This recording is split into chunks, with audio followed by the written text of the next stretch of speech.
आदाब दोस्तों, मैं हूं शहजाद आलम बरनी। आप देख रहे हैं द बरनी शो। आज हम अपने शो में जो मुद्दा लेकर के आए वो मुद्दा है यूनिफॉर्म सिविल कोड को लेकर के जमीयत उलमाए हिंद के सदर मौलाना अरशद मदनी की तरफ से बड़ा बयान आया है। क्या होगा यूनिफॉर्म सिविल कोड का? देश के प्रधानमंत्री नरेंद्र मोदी साफ तौर पर कह चुके हैं अपने भाषणों में कि अब यूनिफॉर्म सिविल कोड लागू होगा। यूनिफॉर्म सिविल कोड बेसिकली होता क्या है? आमतौर पर हमारे देश के अंदर एक व्यवस्था है।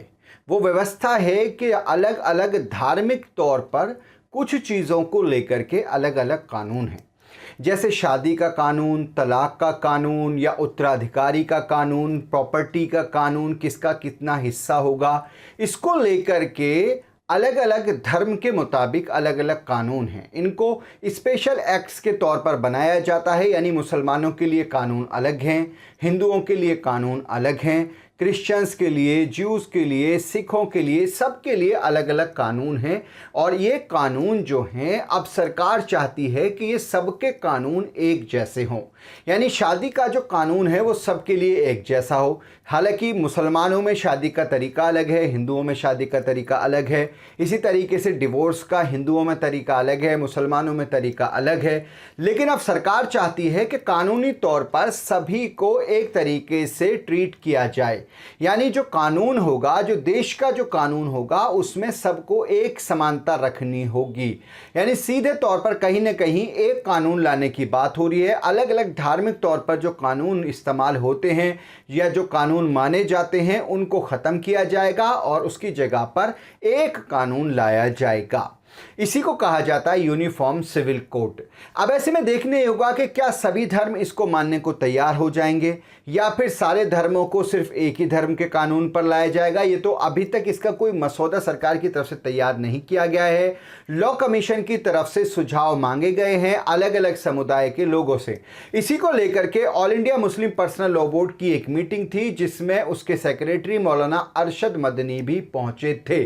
उसी मीटिंग के बाद ये तय हुआ कि लॉ कमीशन में अपने सुझाव दिए जाएंगे all India Muslim personal law board की तरफ से।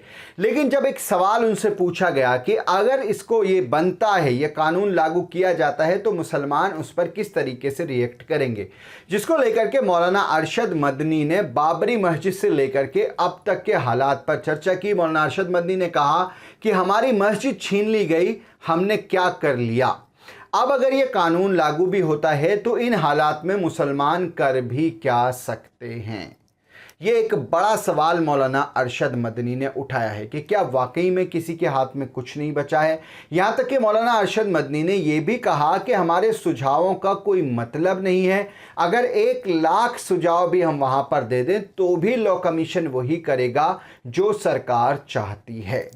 ऐसे में सवाल ये उठता है कि क्या सुझाव मांगना सिर्फ एक दिखावा है?